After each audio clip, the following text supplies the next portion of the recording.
Welcome back to Corner, everyone. I am the DM as always, and today, more Path of Exile, specifically the in-game content.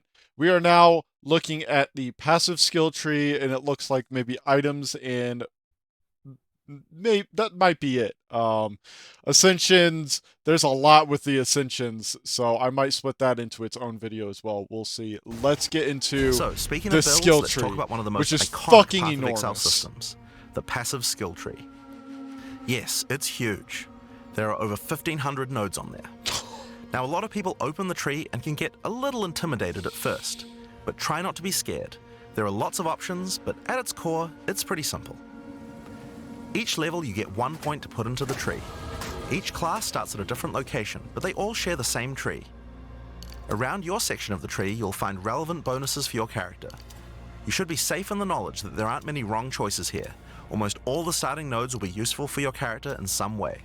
But if you do happen to make a choice you regret, you'll be able to respec any nodes you've taken by spending a little bit of gold.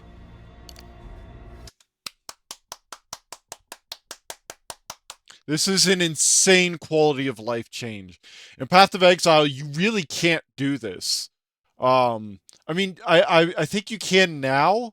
You can spend the Calgar, Settlers of Calgar gold currency to respec, I think. But like being able to do this just right out from the start and not having to use like respec points and shit, this is gonna be insane. Now, the tree is generally divided up into clusters which have similar themes. In each cluster you will find small nodes that give simple bonuses like increased damage, but the real power comes from notables. Notables normally have much more interesting bonuses, and they tend to care a lot more about how your build works and what skills you're using. For example, in the mercenary area of the tree, this one gives a 25% chance for crossbow skills to not consume a bolt. And here's one that gives grenades a chance to blow up a second time. This one gives a chance for projectiles to rebound off terrain, as well as giving you some pierce chance to make that more likely. Note that even though this is in the mercenary section, this would work with projectiles from all classes, so there are often reasons to go to different areas of the tree. In order to get between these clusters, you will generally have to allocate nodes in the attribute highways. Attribute nodes allow you to pick which attribute you would like to use. That is so fucking cool that you're able to just select what attribute you want rather than taking attributes that are useless for you. That is so fucking cool. And that's such a huge quality of life improvement. So it's very easy to get points for any attribute that your gear might need. You can change which attribute these nodes give you for half price at the respec vendor. In addition to notables, you will also find even larger passives called keystones. Keystones have both an upside and a downside, and often require changing your entire build to design around them. This one, by the way, is fucking insane because chaos damage, especially in Path of Exile 1, is like fucking everywhere, especially in endgame. So you just build an enormous amount of fucking energy shield and just become immune to chaos damage, and you don't even need a spec for the resistances there, which is insane for some builds, being able to like just freeing up that slot on the equipment to be something else. A great example is Giant's Blood, which allows you to wield two-hand weapons in a single hand, but doubles the attribute requirements of them. Oh, dude, that's fucking You can use a insane. two-hand mace with a shield, or even dual wield them. That is fucking nuts. Or how about Mind Over Matter, which makes all damage go to your mana pool first before your life pool, but you lose 50% of your mana regen. Skills like these can be tough to build around, but if you're up for the challenge, they can be very rewarding. As we showed you earlier on the Sorceress, you can swap between weapon sets on the fly as you use certain skills. One of the new features in Path of Exile 2's passive tree is that you can choose to have your passive tree change as you switch between weapon sets to take advantage of specific bonuses on the tree. For the Sorceress, you might want to change between fire and lightning specialization. Or you could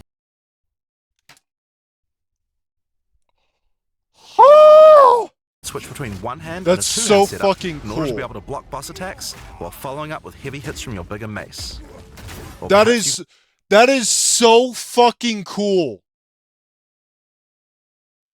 Oh my god! So you can have like on a warrior, you can have a like sword and shield set up for your first weapon set, and then a double two-handed mace setup for your second weapon set.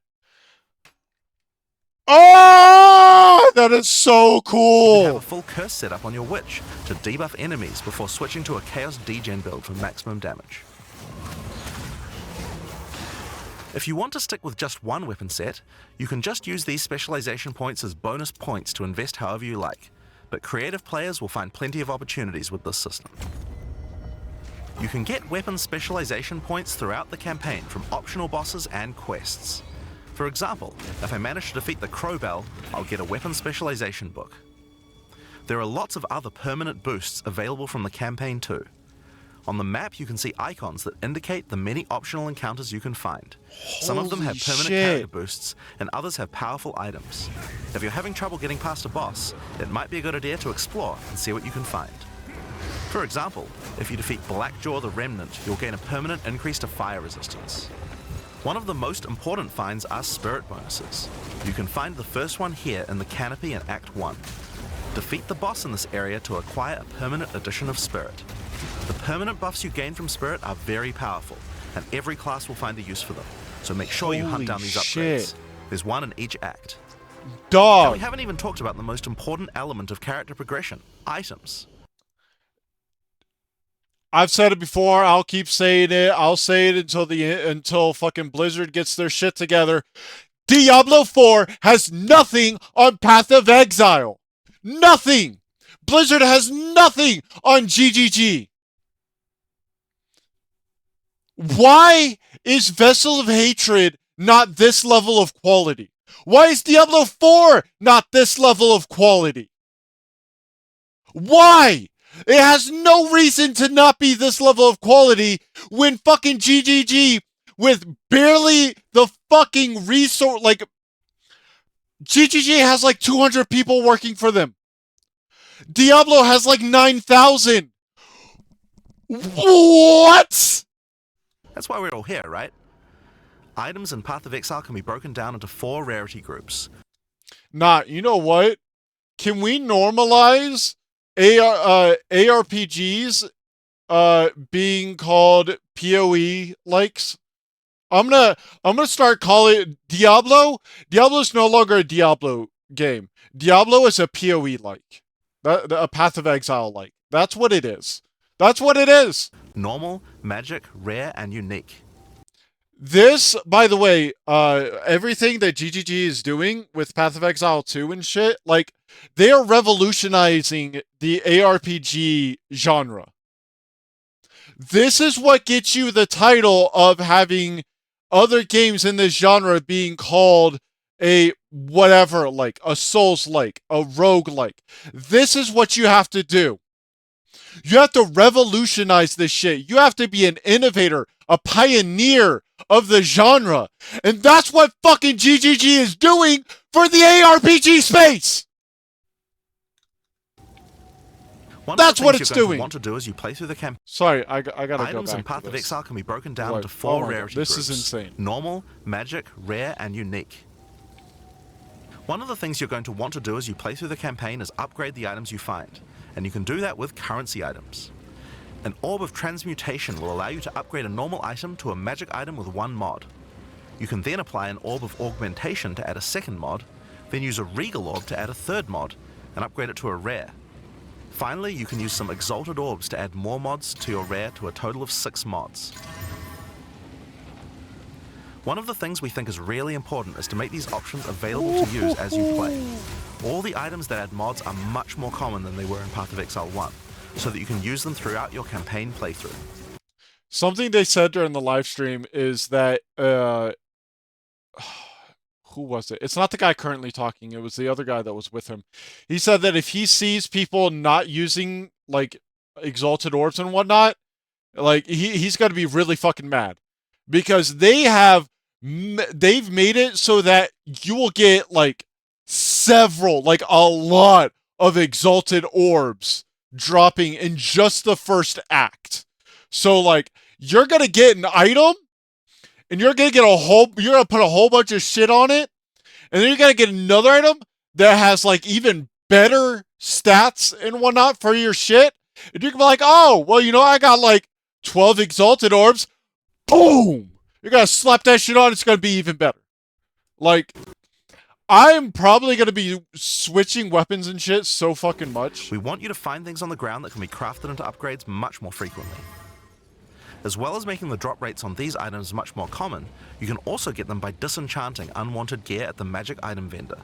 If you disenchant magic items, you can build up to an orb of transmutation, and by disenchanting rares, you can build up to regal orbs. This is another insane. Important area. This gives you so much reason to just pick up almost every fucking item.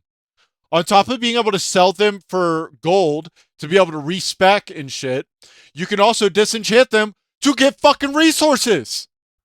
Like, oh my god. Of crafting items in PoE 2 is sockets. Some items you find will have sockets that can have Ezomite runes placed in them that add more mods to the item. If I insert this glacial rune into my helmet, it will give extra cold resistance. This is a great way to solve problems that you have with your build, like resistances or damage. If you find socketed items that you don't have a use for, you can take them to the salvage bench in town to work towards an artificer's orb.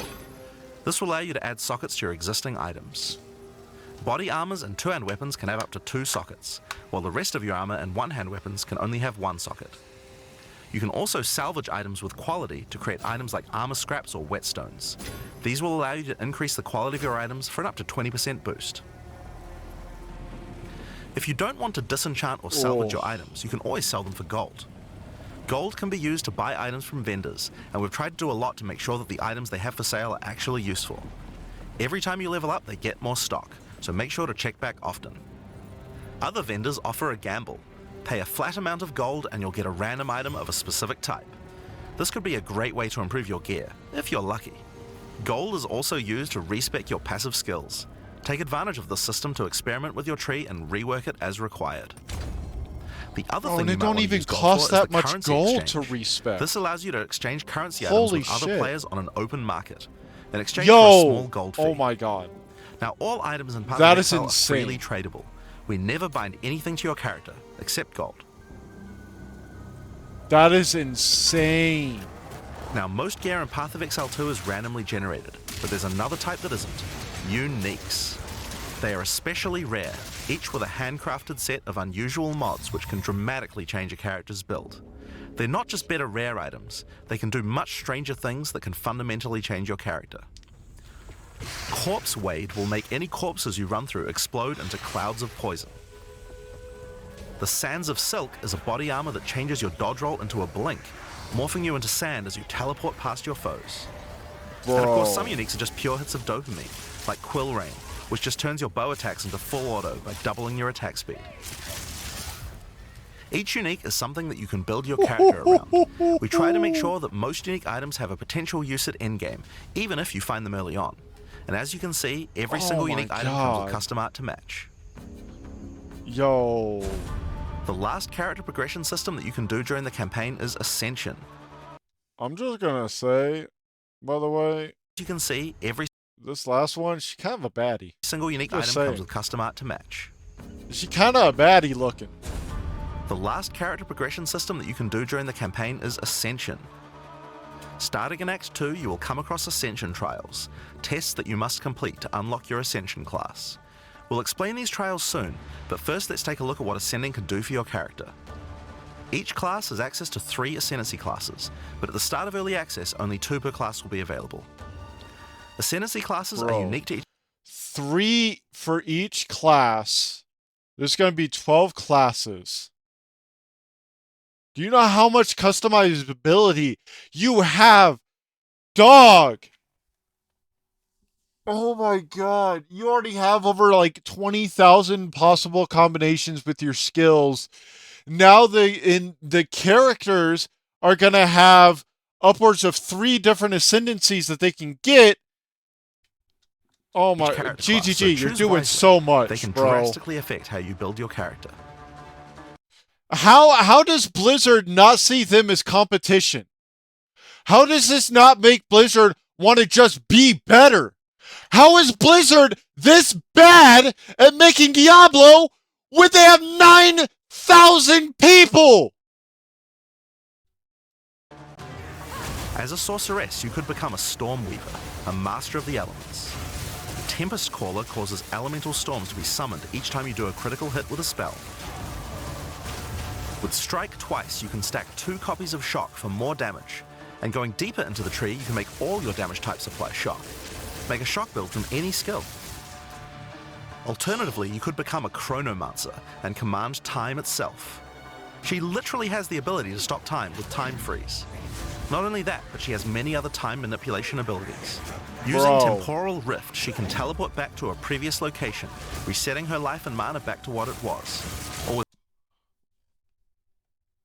Time Snap, she can reset all her cooldowns and cast all her spells again. Blizzard will never do shit like this. This makes you, to Blizzard, these kind of abilities would make you like way too overpowered. But GGG, they're just like, yeah, you could just like reset your health and mana. You could just reset all your skill cooldowns. You could just stop time. Whatever. On the Warrior, you can choose between the Warbringer or the Titan. The Just stop Warbringer time. channels the might of his ancestors to gain tremendous power. Using Answered Call, you can summon ancestral spirits linked to each of your totems. With Jade Heritage, you can encase your body in a protective layer that absorbs all damage until it breaks. Warcaller's Bellow allows you to explode the corpses of your enemies. And with Great Wolf's Howl, you can ignore the cooldowns of your war cries.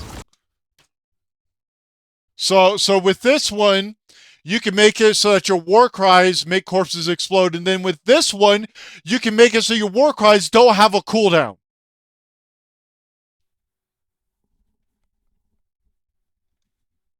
Dog. Let all that anger out. The Titan class is all about hitting big. With Earthbreaker, every slam is a chance to create an aftershock. With Crushing Impacts, every hit becomes a crushing blow, which will allow you to stun your enemies with ease. With Surprising Strength, you can take advantage of stunned enemies to deal 40% more damage.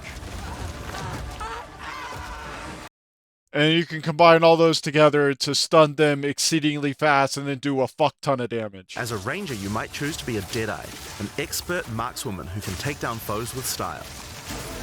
With Endless Munitions, every attack gains an extra projectile. With Gathering Winds, she gains a small increase to movement speed with every attack, but be careful, she loses them when getting hit. With Eagle Eyes, she will never miss, allowing you to stop wasting all those passive points on accuracy. Alternatively, you could become a Pathfinder, the master of flasks and poison. She can choose from one of several throwable concoctions, allowing her to spend her flask charges to throw explosive bottles that deal various types of damage. A bleeding concoction will make your enemies bleed, while a fulminating one can shock your enemies, allowing you to do extra damage. Contagious Contamination allows her to spread poisons between her foes, while Overwhelming Toxicity doubles the number of stacks they can be infected by. Running Assault allows her to move much more quickly while firing, while Relentless Pursuit makes her totally immune to being slowed by enemies. The Witch can ascend into the Infernalist or the Blood Mage. As an Infernalist, she can summon a loyal Hellhound companion. The Hellhound sets enemies on fire, as well as taking a percentage of the damage if the Infernalist gets hit. With Pyromantic Pact, you can turn your mana into Infernal Flame. As you cast more spells, the flame builds up, and if it overflows, you'll take damage. Using Bringer of Flame, you'll want to make sure you keep the flames topped up. While your Infernal Flame is above 30%, all damage from you and your minions will ignite enemies. She can also transform into a literal demon. While in demon form, she takes an increasing amount of damage, but her cast speed and damage increase rapidly as well. So if you're planning on transforming into a demon, make sure you stack a lot of life recovery. She can also become a Blood Mage, a master of life and energy. All Blood Mages must pay the price of making skills cost life as well as mana, but in exchange, every monster they kill will drop life remnants, which allow them to quickly gain back that life. With Crimson Power, she can gain large amounts of extra life, and with Vitality Siphon, she can use her spells to leech life back as well. Once you've got a significant amount of life, you can use Gore Spike to make your critical hits deal incredible amounts of damage. A monk who is in tune with the elements might become an invoker. With elemental expression, the invoker will create waves of elemental power each time he does a critical strike. With faith as a choice, you gain the ability to meditate, allowing you to double your energy shield. Choose between I am the blizzard or I am the thunder to specialize in cold or lightning. And I shall rage will allow you to turn into an unbound avatar. Each time you apply a status ailment to an enemy, you gain unbound fury. When you have enough, transform into an avatar to deal way more damage and inflict even more elemental ailments. Some monks choose to reach into the darkness instead. The Acolyte of Chayula can exchange their mastery of spirit for darkness, a resource that can be utilized to both absorb and deal damage. The Shroud of Darkness will protect you from all damage incoming, but if you take Grasp of the Void, you will deal extra chaos damage from all the darkness you have. Their dark Bro, yo, this one's insane. Plus 10% maximum chaos resist, and chaos resist is doubled. If it works like it does in PoE 1, that means you will, just by taking this, you'll have 85%, you can get up to 85% chaos resistance. And then you would only need like 43% chaos resist to have max chaos resist. That's insane. Pact offers greatly increased resistances to chaos damage and can allow their mana leech to not only happen instantly, but apply to their energy shield as well. Oh my god. Another node you can take is Waking Dream, which allows you to see into the domain of the Breach Demons. There you will see the Flames of Chayula that can be taken to gain life, mana, and damage. The Mercenary has a job to do, but which job suits you? You might choose to become a Witch Hunter. Bro. Obsessive Rituals will give you a sorcery ward, allowing you to defend yourself against elemental hits in exchange for less defense against attacks. With Zealous Inquisition, your enemies have a 10% chance to explode that's fine if you have like a fucking warrior tank drawing all the aggro, then all you have to worry about is spells. Death. The chance is doubled against demons and undead. With Judge, Jury, and Executioner, your initial hit against enemies can deal up to 30% of their life and damage, if you're lucky. This is great for hunting Holy powerful shit! bosses. And with Witchbane, you can break your enemy's concentration, preventing them from casting spells as often as they would usually do. You could also choose to become a Gemling Legionnaire, enhancing your abilities by embedding gems directly in your flesh. Integrated Efficiency will give you extra skill slots. Thermatological Infusion gives you extra maximum resistances as you sock up more and more support gems. Adaptive Capability allows you to use any color of gem without worrying about attributes, while Crystalline Potential adds extra quality bonuses to every gem socketed into your character. Nah, they Ascension cook it classes for so the start of fucking early hard access. with this shit. But one thing we haven't talked about yet is how you ascend in the first place. They are cooking so Ascension and hard Path with of Exile this. 2 Holy requires fuck. completion of one of the great trials, which you'll find as you progress through the campaign. Each one is associated Yo, with hold one... on. I gotta go back and talk about this for a moment. So, increasing the quality of your skill gems means that they can do, like, more damage, have a higher ailment, proc chance, etc., right? They're just better in every way. Being able to equip any gem, regardless of attribute, as long as your highest attribute is whatever it says. So, if, like, it says 52 intelligence, and you have 52 strength, you can use the fucking skill gem, right? Like, this basically means that literally the mercenary can be a jack of all trades. Hell, honestly, he might be able to be a master of all trades with this shit. Like, this is fucking nuts. And then this one, bro, maximum elemental resistances per 3 support gems socketed.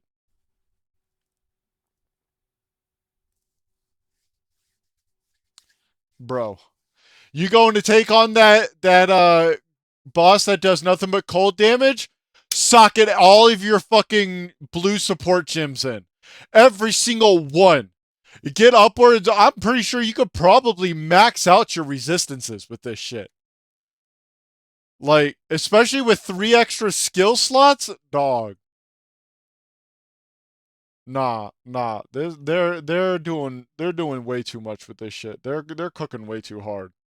Like, Diablo 4, Diablo who? trials, which you'll find as you progress through the campaign. Each one is associated with one of the major cultures of Oh my Rayclast. god. Located in the Vasteri Plains are the Maraketh, a culture of rich tales and brutal traditions who must do whatever it takes to survive in the desert. The highest position in Marraketh culture is a Sekima, and it is not a title given freely. All aspirants must complete the Trial of the Sekimas, a grueling gauntlet that will test their strength, will, cunning, and patience. To enter, a warrior of the Marraketh must prove their worth by trapping the soul of a jinn in a coin, and you are no different. Once you have earned your coin, it may be placed on the relic altar to begin the trial.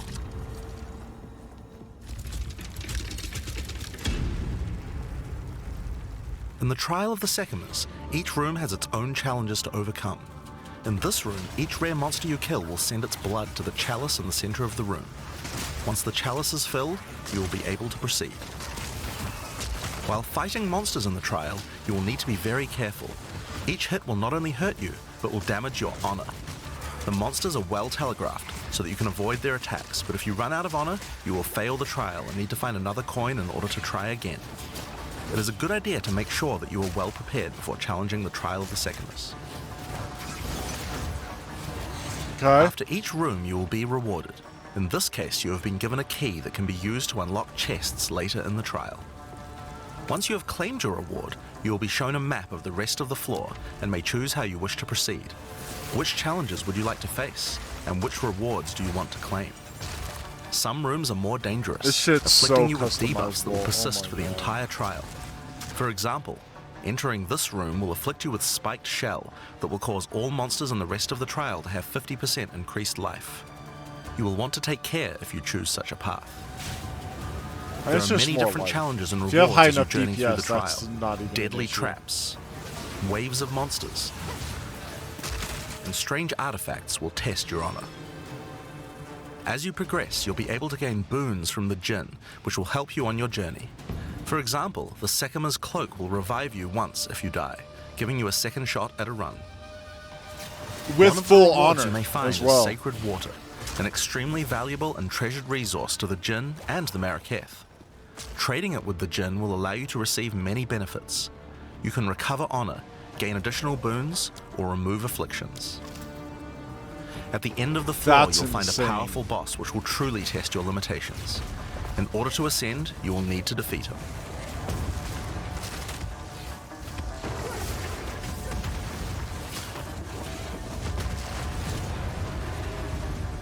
Having defeated the boss, you've earned the right to ascend. But first, the loot. The keys you have found may be used to open the various treasures in the vault at the end of the floor.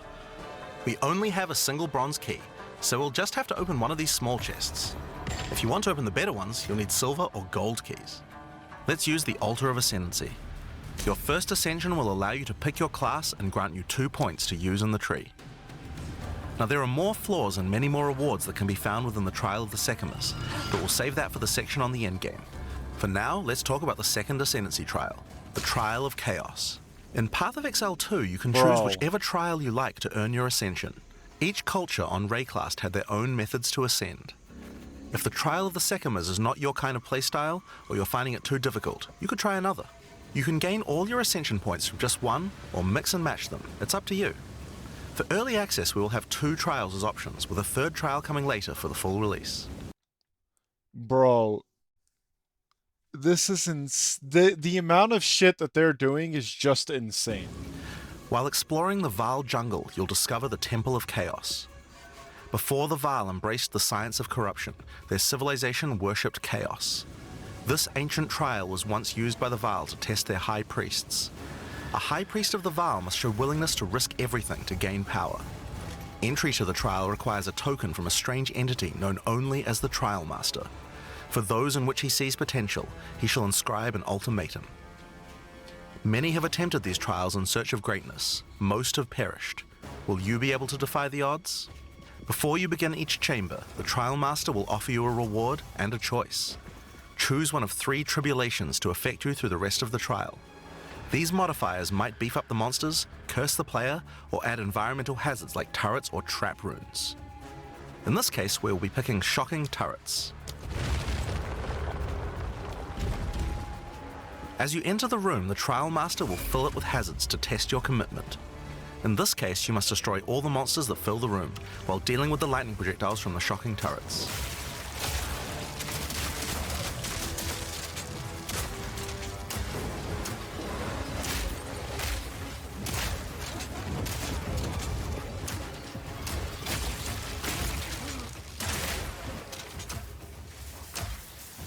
Bro, this is nuts.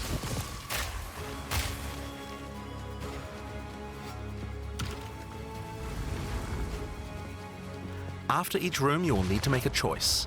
Take the rewards you have earned so far, or go double or nothing. Increase your rewards, but take on more risk. Each tribulation you add is minor on its own, but they quickly stack on top of each other and can become overwhelming.